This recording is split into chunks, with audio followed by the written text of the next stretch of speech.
Welcome back to Gaga's Fiction, where our epic crossover series continues. Naruto in High School DD, another part. For those who've missed previous episodes, catch up now. To our loyal subscribers, thank you for being with us.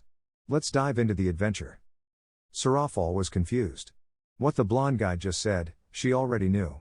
He was from the human world and was in the underworld, so there was no need to emphasize something obvious to her. Or maybe Naruto wanted to convey something different from what she was thinking. I don't think he wants to tell me more than that. Although it's strange to tell me he's not from here when we found out how he got here. She didn't know what to make of what he had just said a few seconds ago, so she spoke to him calmly. Naruto, I already knew about that, she said calmly, looking him in the eyes. The blonde, on the other hand, was puzzled. She had just told him that she already knew about it. It wasn't possible, he hadn't told anyone other than her at this moment. What? You already knew I'm not from here? He said with clear confusion in his voice. Yes. You're from the human world, right? She replied confidently and assuredly. Besides, there's no other place a human could come from, that was the Mao's thought. With what Sarafal had just said, Naruto managed to understand everything. She thought he was from this world and came from the human world. She wasn't wrong about him being human, but the idea of him being from this world was the biggest mistake she could think of. He wasn't from this place, and he had just told her. Does she not know about the existence of other worlds besides her own? Naruto was questioning. Well, I can't blame her for not knowing if I myself didn't know about this a few days ago. Now that I think about it, are there more worlds other than the one I arrived in? He was getting lost in strange thoughts when he started thinking a bit about the topic. I guess it's best not to think about it if I want to keep my sanity. Thinking that there are more places than your own world is disturbing and a little exciting at the same time. It's a strange feeling.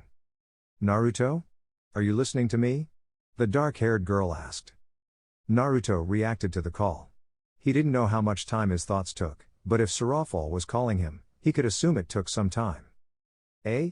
Sorry, Sarafal, but what were you saying? He spoke with a small, nervous laugh. Sigh, I guess I'll say it again. I was asking if that was all you wanted to tell me, she finished speaking with a smile. No, that's not what I was trying to tell you. Then what is it? This is more complicated to explain right now. No matter, I have to say it. I know I haven't known her for very long, but she's one of the people I can trust the most right now, so if I hesitate now, I don't think I can tell anyone someday.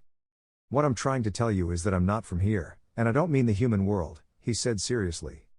Eh? You weren't from the human world? But if you're not from there, how did you get here? She didn't fully understand what he meant by not being from the human world and ending up in the underworld. But he also wasn't a fallen angel or even an angel. So where does Naruto come from? Was the question now swirling in her mind. That answer completely changes the facts of how I got here. So, could I tell you in a more secure place? He asked with the seriousness he had before. He hoped she would agree to hear it in private and not in her room. He wasn't sure how safe the room was, and he preferred to tell her in a place that might be more secluded. He didn't want to be as impulsive as he once had to go through several things to become a somewhat more serious person. If there's one thing I've learned from all those who have taught me and my experience in war, it's to stop being so impulsive. And I don't want to make the same mistake again. Not again. But in my room, there's no one else but us. And there's no one passing through right now. Isn't it private enough? She asked with doubt in her voice. It was at that moment that Naruto fell silent for a moment. She was right, they were alone in the place, so this place would be a private one. You're right, I guess I'm a little nervous. But if it's not too much trouble, do you know of a spell that can keep the noise from leaving this room? Yes, I do, it's easy to do. I'm a Mao, after all. I'm a very powerful demon, she said proudly and with a smile. After a few seconds of what? Sarafal said, the blonde could see that she had made a magical circle appear in her hand and said a few words. When she finished saying them, he could see a kind of transparent field appearing and expanding to fill the entire room. Wow, I wonder if I could do that with Fuinjutsu too, he whispered. Seeing how convenient it was to do that, he wondered if Kurama knew of a seal that could do that. Fuinjutsu? What's that? Unfortunately for Sarafal, she had heard the whisper. It's not like she couldn't hear it, as they were alone, and the place was quiet. There was no need to have a great ear to hear what the blonde had said. Eh? She heard me. But I didn't say it very loudly. Naruto didn't know how she could hear it, but right now, he had to respond to the question she asked due to his slip of the tongue. Bravo, Gaki. You've just revealed more about our world. You know, if she weren't the one who heard it, I'd tell you to kill her or try to do it myself. But since she has been helping us since we arrived, I suppose I can let it slide. But don't think you should tell this to everyone you meet. Learn to stay quiet for a moment before I make you learn it the hard way, understood? Kurama said seriously. Naruto didn't know that he was listening to the conversation, but he was right about that. So he could only nod mentally.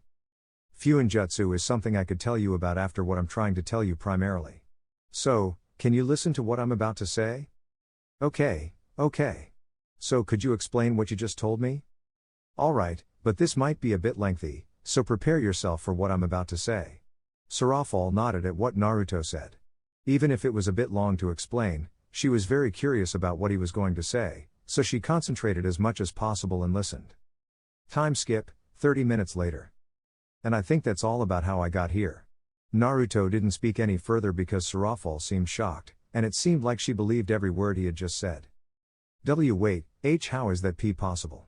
The poor dark-haired girl's head was in chaos. She knew there were several dimensions, but she didn't know about the existence of other worlds. This perturbed her a bit to know that there might be beings more powerful than those that already existed in her world. It didn't sound very pleasant. At the same time, she was a bit curious about how different those worlds could be from hers. This is a bit weird, but I can't help but feel curious about other worlds. It's a strange feeling. Hey, Sarafal. Calm down a bit, there's no need to get so worked up just because I mentioned that there are more worlds that you possibly didn't know existed until a few minutes ago. Plus, I don't think everyone can easily travel between worlds. Naruto spoke calmly, trying to calm the Mao down from the mental chaos she was having. That helped her recompose herself, and she could speak again without stuttering. But if it's as you say, how did you manage to go from your world to another? She asked, looking into his eyes. Naruto couldn't find a way to tell her that he was sent to that place by the Rikudo Sennin. He still didn't have enough confidence to tell her everything about it. So he decided to seek a bit of help from his ever-reliable companion. Hey, Kurama. So now, how am I supposed to respond? If I answer honestly, I'd have to tell her about the old man. And I don't think I should say it for now. Could you help me a bit with this? Normally, I wouldn't help you in these cases since you've cornered yourself in this. But I guess for this occasion, I'll help you. Although, I don't think I have an answer that will help you right now. What do I do now? This is a situation I don't know how to get out of. Why is it so difficult to talk to Sarafal? I don't understand. I used to be able to talk to everyone easily. But for some reason, it's not the same with her. I don't know what's going on. Hey, I think I have something that might help you get out of this situation. But don't expect it to be something that will work, and you'll have to do everything else yourself. It's something I came up with out of nowhere, but I think it will work at least a little. Just tell her that you died, that might help with what you can say. Now, I'm going to sleep, so don't bother me. At least I have a small idea. But how am I supposed to say something about my death? Is there any logic to that? It took Naruto a few seconds to understand what Kurama possibly meant by that. So without further delay, he began to explain. Well, how I could get to the place I told you about is due to a certain event that had to happen to me. And let's just say it wasn't a good one. Naruto said a little embarrassed. What happened for you to be able to get here? The dark-haired girl asked with great curiosity. Naruto couldn't figure out how to tell her that he was sent to that place by the Rikudo Sennin. He still didn't have the confidence to tell her everything about it, so he decided to seek a bit of help from his ever-reliable companion. What? You died? How did that happen? Why did you have to die? Sarafal would keep asking, but Naruto silenced her by putting his finger to her lips in a hushing gesture and spoke to her calmly. That's something I did for a friend. My best friend. So I don't regret doing it. I made a promise and set a goal for myself, and I never break a promise, let alone abandon my path. I've said it before, haven't I? He finished speaking with a smile and a cheerful expression. I know there are more questions you probably have, but I'll tell you when the time is right. So let's just continue as if you never heard this, okay? Sarafal nodded in agreement to Naruto's proposal. He hadn't known her for long, and he was telling her something that was probably a sensitive topic for him, so she wouldn't press for answers to all her questions and would be content with the answers she got that night. Naruto, upon seeing Sarafal's agreement, removed his finger from her lips, which had an imperceptible touch of contact to the eye. Oh, right. Before I forget, I want to ask about this. Do you know what place I arrived in the first time? Naruto wanted to know if she might at least know the name of the place, and even if she didn't, she would try to find out the name of that place. Yes, I know the place you're referring to, and I must say it's extremely strange that you didn't die from being there. Why is it strange that I didn't die there? Naruto asked with doubt. Because, in that place, a human shouldn't be able to withstand even a few seconds before disappearing. How is it possible for things to disappear in less than a few seconds? It's because the place where you arrived is called a dimensional rift. And anything, no matter what it is, can disappear if it doesn't have proper magical protection to pass through there. Because that place is literally nothing. Nothing? How can a place be nothing? To be honest, I don't understand much about what the dimensional rift actually is, but it's a connection between Earth, heaven, and the underworld. I don't know much more than that, but it's surprising that you could survive there for so long. The norm would be to disappear in that place. The blonde was a bit agitated to learn about this. Now that he knew where he had originally arrived and what that place was, if it could even be called that, he was a bit uneasy. More than anything because Kurama had detected something watching both of them when they were in the dimensional rift. Perhaps he should ask Sarafal if she knew anything about it. Sarafal. Do you happen to know if there's something living in that place? He asked nervously. Sarafal got nervous upon hearing the blonde's question. Why do you ask that? Did you encounter something there? She hoped he would tell her it was just curiosity and that he hadn't met someone in the dimensional rift. Well, not exactly. I didn't meet that thing or whatever it was. I only sensed it when I was about to leave the place. Is it a bad thing to encounter it? Naruto asked. Well. You could say that. It's not a good thing to encounter them, she replied nervously. Them? Who are they? I'm referring to the Infinite Dragon Office and the Red Dragon Emperor. You should never get close to them, let alone have a fight with either of them. They are the most powerful beings that can exist in the entire world. No Mao could face Office unless we gather many ultimate class and high-level demons along with the Mao. And an army to confront Office, but even with all that, I don't know if we could be able to do anything against her, she said seriously. But what about the Red Dragon Emperor? Could they do something against him? Sarafal fell silent, which alarmed the blonde a bit. How powerful must this red dragon be? Naruto had faced Kaguya. She was a being that could be considered a divine being, and he had some experience in a battle against what could literally be called a god. I can't answer that. I don't even know if we could make a scratch. The Mao whispered. Is he so powerful that you couldn't do anything against him? Naruto asked with a bit of surprise, while mentally posing a question to his companion. Hey, Kurama, do you think you could go against this red dragon? I wouldn't know how to answer that, Gaki. I could only sense the power of the one who was watching us, but I couldn't tell which of the two it was. Anyway, I'm not concerned about those dragons. I am the most powerful being that can exist, and some lizards won't defeat me. Well, at least you were honest. But if I couldn't use your power when I had to face them, do you think I can do anything? Naruto asked calmly. For some reason, he felt that he shouldn't be afraid of these dragons they were talking about. HMP. If we look at your current self, I don't think you can do much. But maybe in the future, you should be able to confront anything without needing my power for everything. Naruto remained pensive. While these dragons seemed to be the most powerful beings in the entire world, Kurama had told him he could handle anything. So, he shouldn't be worried about not reaching their level. He nodded and then listened to Sarafal's response. Yes, the red dragon is the strongest creature that can exist. There's no one who can challenge him. Besides, he goes all through the dimensional rift, so it's strange that you didn't encounter him if you stayed in that place for a while, she said, looking at him with narrowed eyes. How curious. Don't you think? Naruto replied calmly to the indirect question Sarafal had sent. Even though he felt a bit nervous on the inside because of her observation with so little information. It seems that having the title of Mao is not just decorative, Naruto thought. He didn't know how she managed to make such astute observations with the little information he had given her. At least she's not a fool. Hey Gaki, if you want to have her as one of your women, I give my approval, Kurama said mockingly. Wait, what do you mean by one of my women? Come on, you know what I mean, and isn't that every guy's dream? Hey. I don't know what kind of person you think I am, but I'm not one of those who want to have many women with them, Naruto replied a bit annoyed by what the bijou had said earlier. Of course, whatever you say, Gaki. That's what you say now, but when the time comes, I don't think you'll be able to keep those words, Kurama spoke mockingly and let out a dry laugh. Yawn, I want to go to sleep, so do what you want. I'm not your love advisor, I'm a being of great power that should, Kurama couldn't speak anymore because Naruto severed his mental connection with him. He returned to the conversation with Sarafal. Hey, look at the time. It's getting a bit late, don't you think? I should go before it gets dark. See you tomorrow, good night.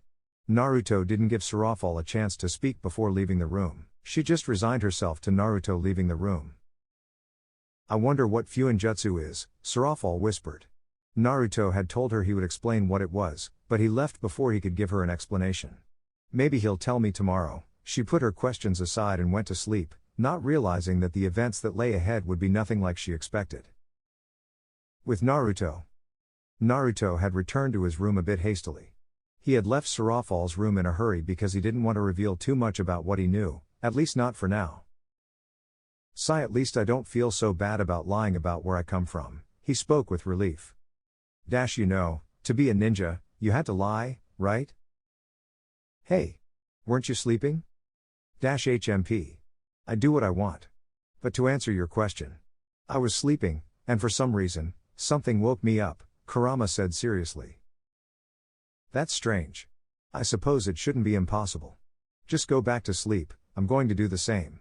He finished speaking, letting out a yawn. Today was a tiring day. Still. I think I like this place, he whispered. Unknown location. This place is strange, a voice said in the darkness. They were in some kind of strange room, and everything around them was darkness.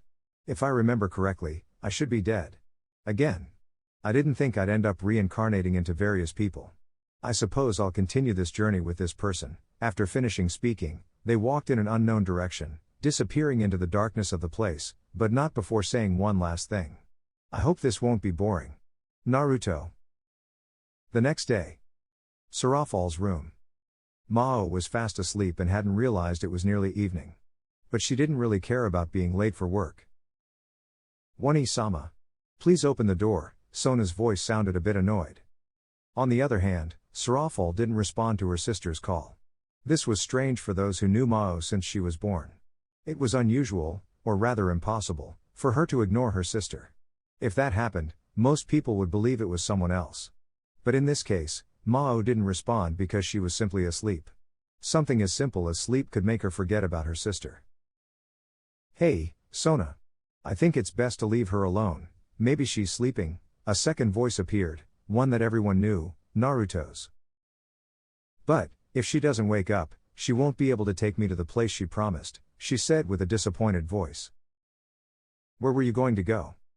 Upon hearing that question, little Sona had a slight smile, which didn't go unnoticed by Naruto. The library, Sona replied with joy. The way she answered the question made a small drop of sweat appear on Naruto's forehead.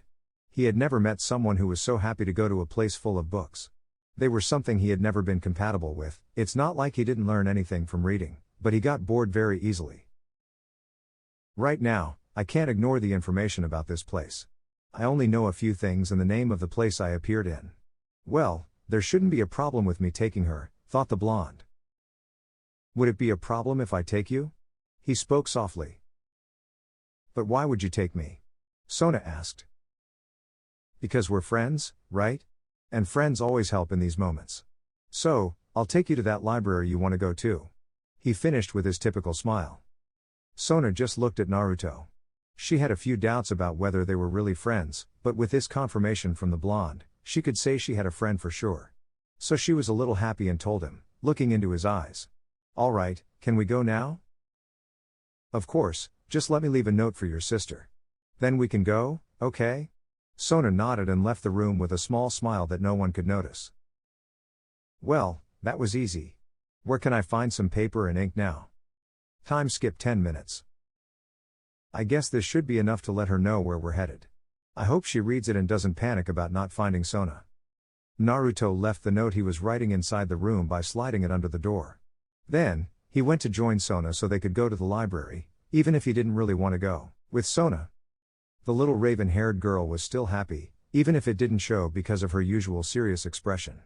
Although, she was a bit sad on the inside because it wasn't her sister who was going to take her. She had promised, but it seemed she had forgotten her promise. Maybe she was too tired from her work, and she forgot. She thought with a bit of disappointment, at least Naruto can take me, It didn't take long for her to replace her current state with joy. Maybe her sister wasn't the one doing it, but she had a friend she could trust, even if she had known him for a short time. She thought a little about Naruto and came to a conclusion. She believed that the blonde was one of the coolest people she knew, or possibly the coolest. And the best part was that they were friends. But even after these thoughts, she still had questions about him. While she felt she could trust Naruto, she had a curiosity about his life. She had a feeling she wouldn't regret knowing his story. "Hey, Sona," the purple-haired girl would have continued in her thoughts if it weren't for the shout she heard. She raised her head slightly, finding Naruto running towards her. Well, at least he didn't take too long, Sona thought. "Are you ready to go?" Naruto asked when he reached the raven-haired girl.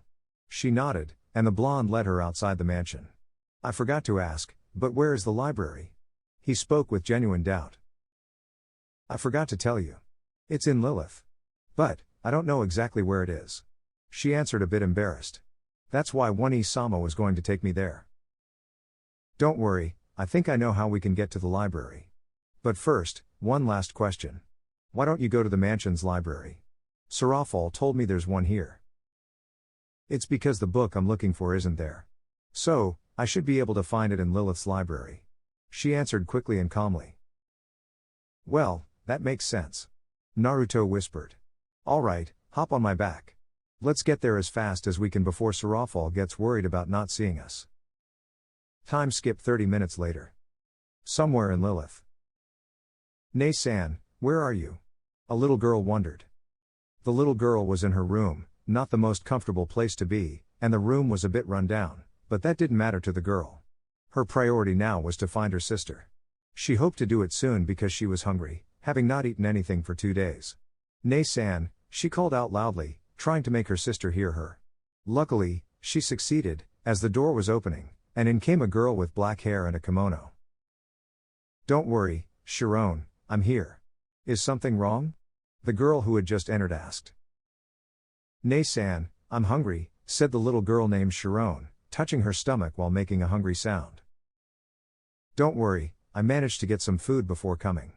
Change and come to the dining room, so we can eat together, okay?" she said with a soft and cheerful voice.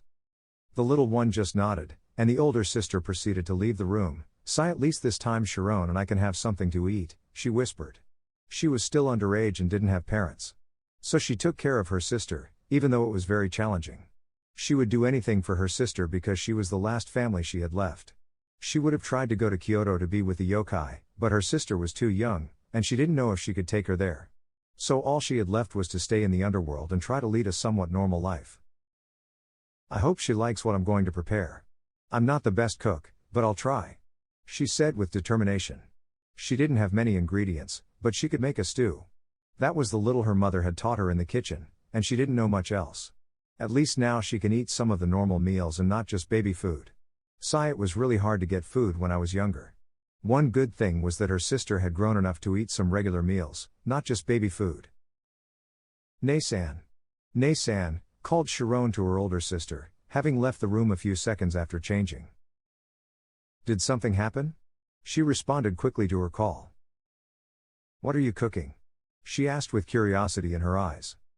She liked the look in her sister's eyes because it meant she could be a good big sister and teach her things. "This is something I learned with Mom's help a few years ago, so you're sure to like it." She finished with a smile and patted her sister's head. "Mom helped you make it?" she asked with the same look in her eyes, but if you were observant, you could see a bit of happiness in them. "Yes, I shouldn't take much longer to finish, so can you play for a while I do?" she answered cheerfully. "Okay." With her last words, Sharon went to play for a moment in the small dining room. The dining room was simple, just a table with 4 chairs and a small dresser in front of the table, which served as decoration and sometimes to put things on. Little Sharon had a dilemma as she headed to the dining room. She didn't know what to play with while waiting for her sister to finish cooking. "What can I do?" was what she couldn't stop asking herself. It didn't last long as she figured out what she could play. "I know." The white-haired girl ran to the small dresser in front of the table. It had 3 drawers, and in one of them, there were some sheets and crayons. So Sharon went to get them, checked the first drawer, but there was nothing. She opened the second and found a few crayons. Upon opening the third, she didn't find the sheets she was looking for. Why aren't they here? She wondered with doubt. She remembered leaving them there, but now they were gone. I think I should ask Nei-san if she's seen them. She ran to the kitchen, not far away, it only took a short walk to get there. She approached her sister and tugged at the bottom of her kimono. Nei-san, she asked a bit timidly. Her sister turned to look at her and asked. Do you need something, Shiron-chan? She asked with a smile. The albino nodded and spoke again. Yes, have you seen the sheets that were in the drawer? I don't remember seeing them, but have you checked in the room? The little one just shook her head and decided to go to her room to look for the sheets that should be somewhere. Upon reaching the door of the room, she opened it quickly and started searching everywhere she could for the sheets she needed at that moment. I can't find them anywhere, she whispered. There was only one place left to search, but unfortunately, she couldn't reach it. So she decided to use a chair to reach and see if they were there. Being in that position, the problem was that she couldn't easily move the chair she needed. One solution led to a new problem, and she couldn't continue with that because she heard someone calling her. Shiron-chan. It's time for lunch. Little Shiron just felt a little sad that she couldn't do what she wanted, but at least she could eat what her sister was preparing. I'm coming. Elsewhere in Lilith. 5 minutes later. Sigh, well, we've arrived. You can get off, Sona, Naruto spoke to his little companion who was on his back. Okay, but I don't remember where the library is. You told me you might know where it is. So which way should we go? Sona asked. Yes, I did tell you that, and I'm not sure if she'll know, but there's no harm in trying. And if she doesn't know the way, we can always ask the people passing by. He finished speaking while looking around. There were several people walking around, so it wouldn't be too hard to get directions. Alright, and first of all, who is she? Don't you remember who you met last time when you and my clone went in another direction? He said with doubt in his voice.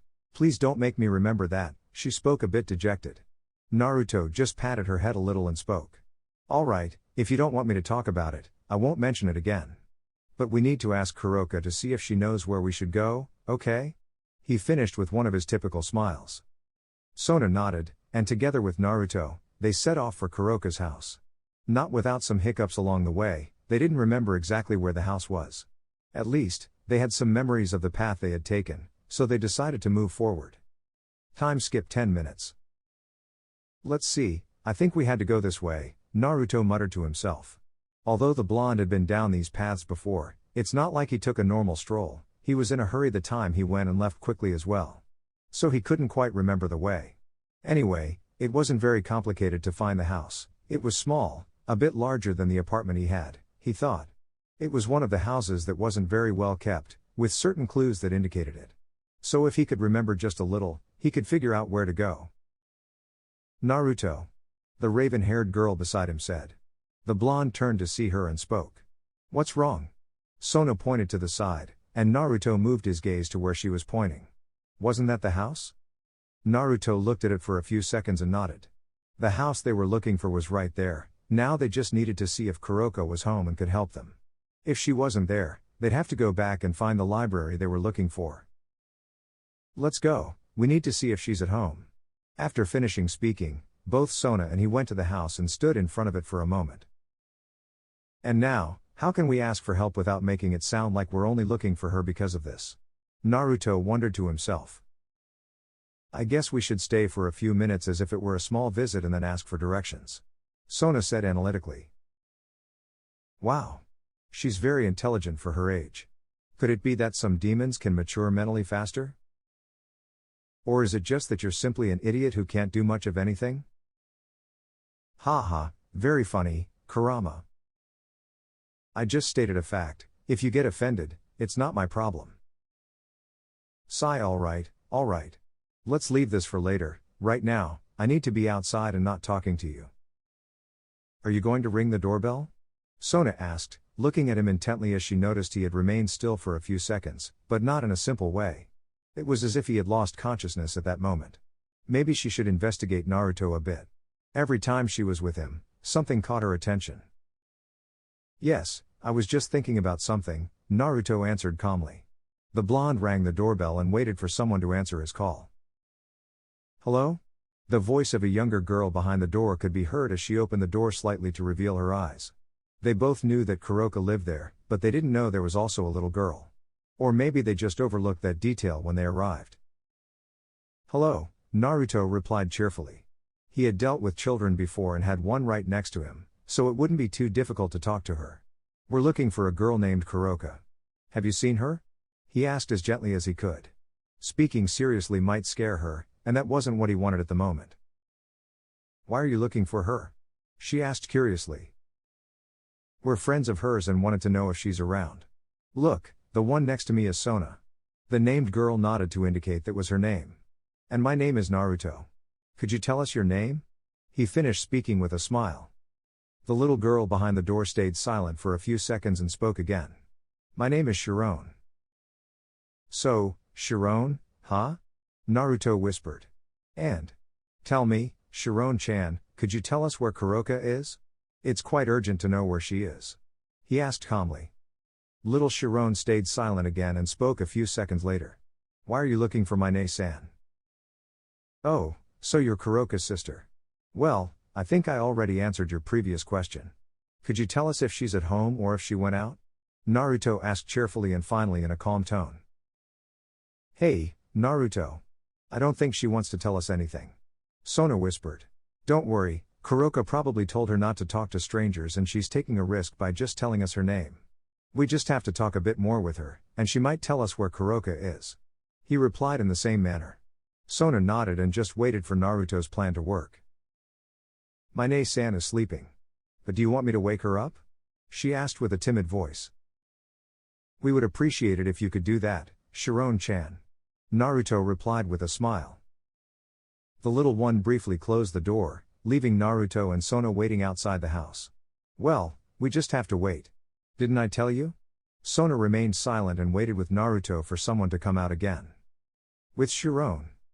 The albino girl was heading to the bedroom they shared in their house, as it was the only one. She didn't complain, she liked being close to her sister. It was all she had, and her sister had always been kind to her. She reached the door and opened it slowly, seeing her sister sleeping peacefully on the somewhat old but comfortable bed, so she had no complaints. She approached her sister and nudged her. Ne-san, Ne-san. Someone's looking for you." Kuroka slowly woke up, hearing her sister telling her that someone was looking for her, but she didn't know who it was. "Wait, Shiron-chan, who's looking for me?" she asked lazily. "A boy named Naruto. He said you knew him." This made Kuroka sit up as quickly as possible. She seemed a bit anxious and nervous, which puzzled Shiron because her sister was acting strangely. She shrugged, realizing that it might not be a serious matter but rather her sister was just excited. "Ne-san, is that Naruto guy your boyfriend?" she asked, tilting her head and looking into her eyes. "Boyfriend?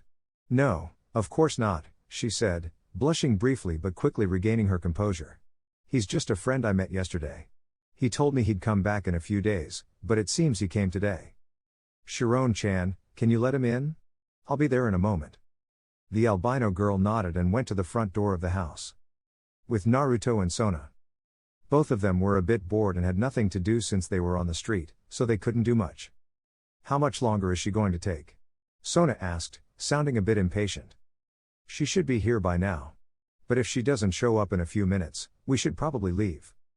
Just as the black-haired girl was about to respond, the house's door opened, revealing a young girl named Shiron.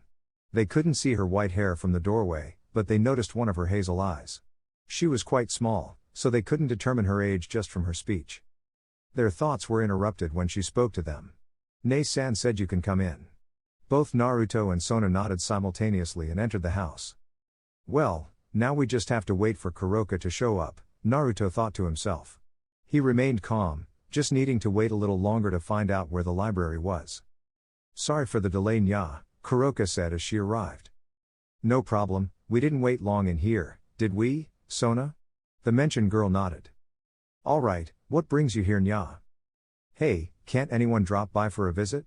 Naruto replied. "I would have believed that if you were visiting tomorrow, as you said you'd come in a few more days to finish our conversation, Nya. But you came earlier than that. So, in conclusion, you're looking for something. Am I wrong?" The yokai said analytically. "Well. Sai, you're right. But how did you know I needed something?" Kuroka had a little laugh, leaving Naruto puzzled. She stopped laughing after a few seconds and spoke again. To be honest, I was just following a hunch. But you made me confirm it. Now that I know why you came, tell me, what do you need, Nya? It seems Kuroka can't be easily deceived or fall into any traps, the blonde thought quickly. Well, since we're getting straight to the point, I wanted to know if you know where a certain place is. As he finished speaking, a sense of seriousness filled the air, noticed by everyone except the distracted albino who was looking in another direction. Oh? And what are you looking for, Nya? She asked, still maintaining the serious tone. It's relatively simple if you've lived here for a while, but that's not our case, as you may have noticed, he said, gesturing to Sona and himself. Could you just tell me what you're looking for instead of beating around the bush, Nya? She spoke a bit impatiently, breaking the serious atmosphere. Sorry for that. Now, my question is, do you know where the library is? Time skip, 30 minutes later. Finally! Exclaimed Sona. They had been walking for several minutes after asking for directions to the library. She was now reconsidering whether going with Naruto instead of using a magical circle to teleport with her sister was a good idea. She pushed her regrets aside and looked at the library in front of them, a combination of old and modern architecture. It was a bit hard to describe, but it looked impressive. Now, they just had to enter, and nothing would bother them. Come on. Hurry up, Naruto. Calm down, we're about to enter, no need to rush, Naruto said calmly. Well, it was a bit of a trek, but at least we made it. I hope I can find something useful here. The blonde and the black-haired girl entered the library after passing through what seemed like a strange device for Naruto. To him, it was like a doorway frame with a red light above it, making small noises. He didn't understand its purpose, so he shrugged it off and continued with Sona.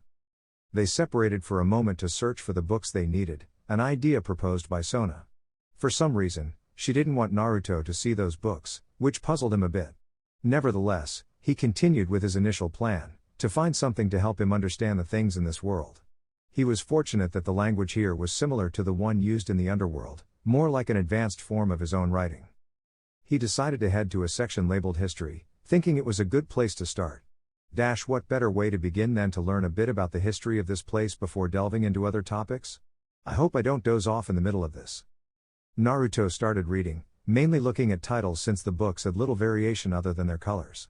He came across one that caught his eye with its title. Ninjas. He thought, I guess this is what Sarafal was talking about. I suppose reading a bit about what they did in this world wouldn't hurt. He whispered,